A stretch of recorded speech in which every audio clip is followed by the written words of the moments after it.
Well, as we just heard, the Gospel opens today with two accounts of people being killed in catastrophic circumstances. The first was a group that was slain while sacrificing in the temple. Pilate, it is said, ordered this. The second, a number died when a tower at Siloam fell. It's as if those approaching Jesus seemed to want to know why. Who's to blame? Well, the empathetic, careful, listening Jesus doesn't appear in the script today. Rather, it's Jesus, the pragmatist. Some died because of human intent. Some died because a tower collapsed.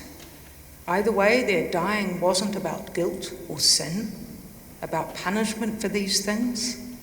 At least, they were no more sinful or guilty than those who were looking to find such things in them. But there is a weird hook in this exchange. Jesus warns his listeners that they will die the same way if they don't repent, if they don't change their ways. It seems a bit odd, a bit disjointed.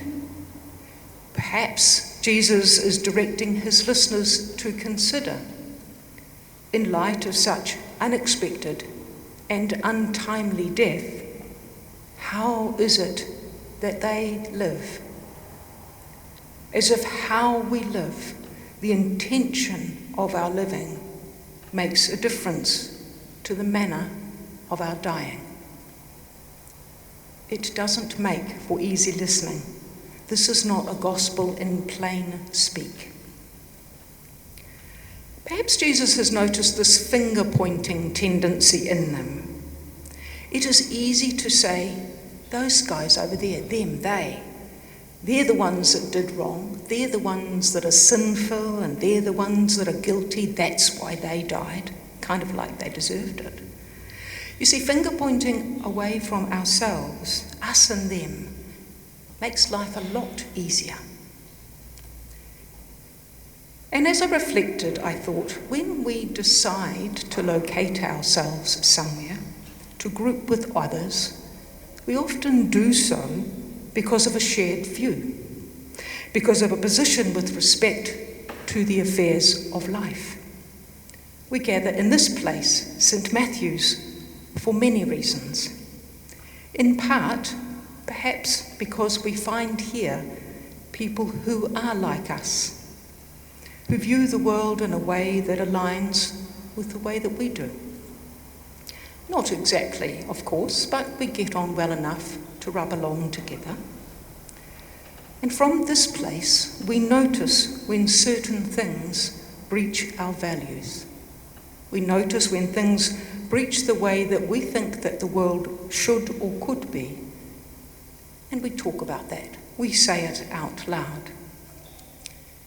In this place, we're waited to listen out for and to act, to care for justice, for equity, for radical inclusion, for care of our world, for those things, and against those things that breach them.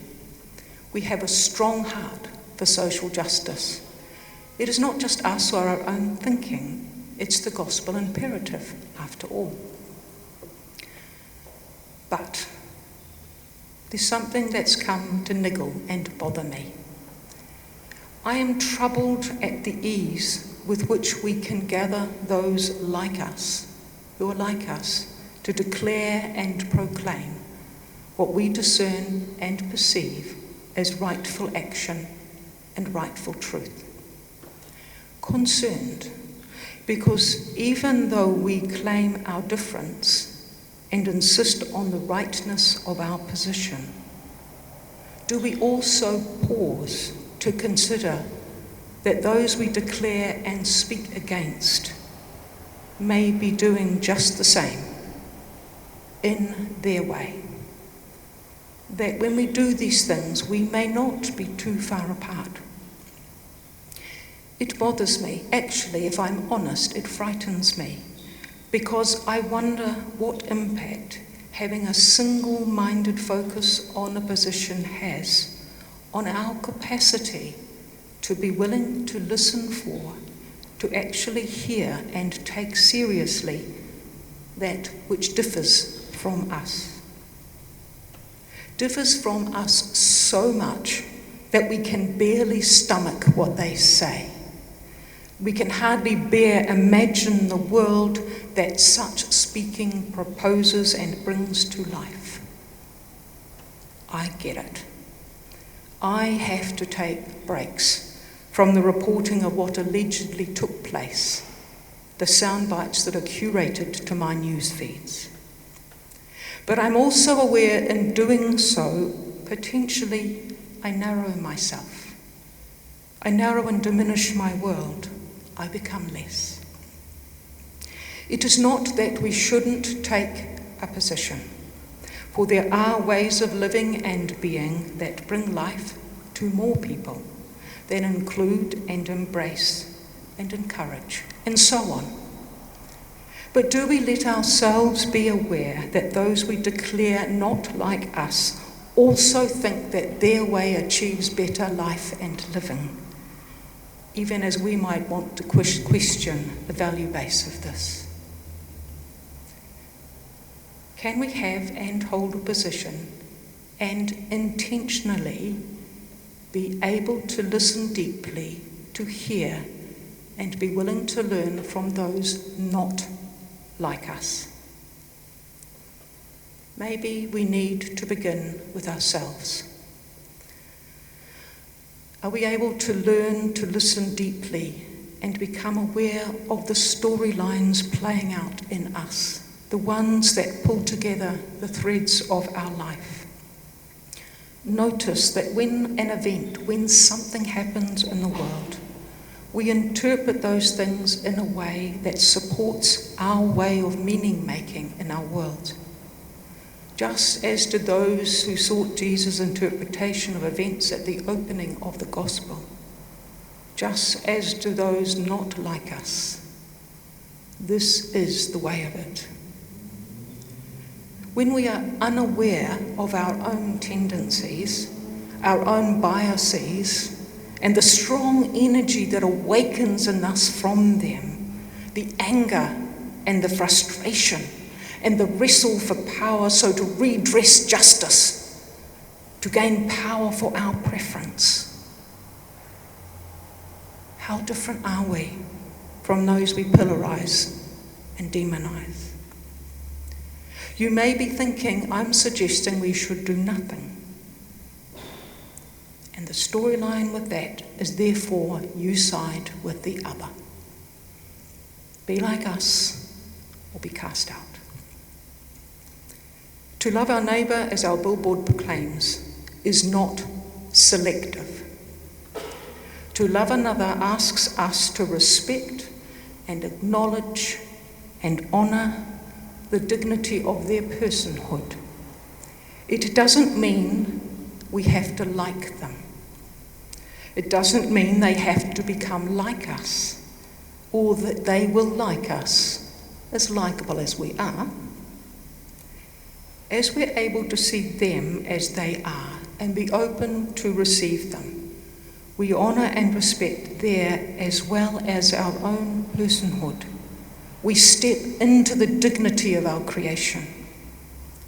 If we do decide to step into the world, the way of living of someone not like us, whose understanding we know nothing of, except as may be informed from the position that we have thus far held, we are likely to do so with a great deal of trepidation.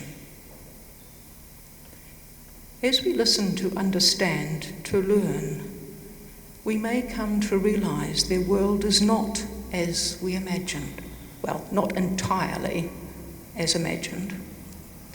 If we are fortunate enough, they may also learn of us. But to be clear, we do not do this in order to gain information or advantage for us to change or to colonise the other to our way of being and living.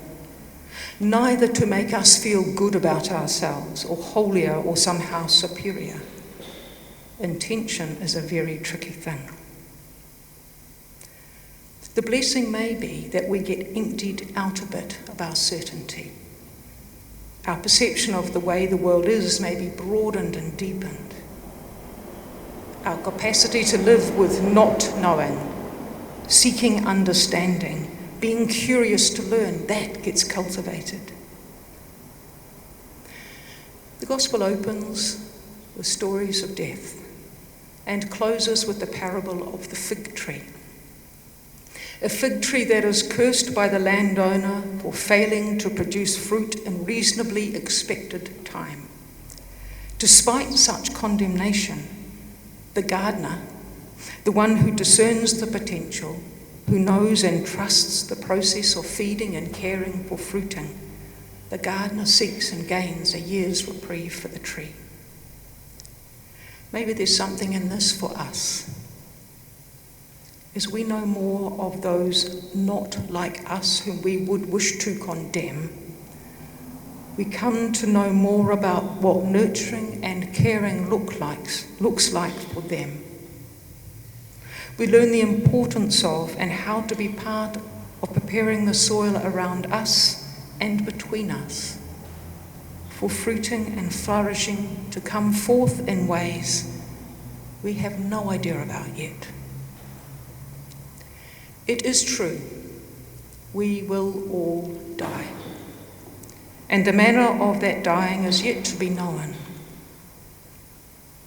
What we can know is the manner and the intention of our living, and the way we attend to that might just make all the difference in and to our world right now.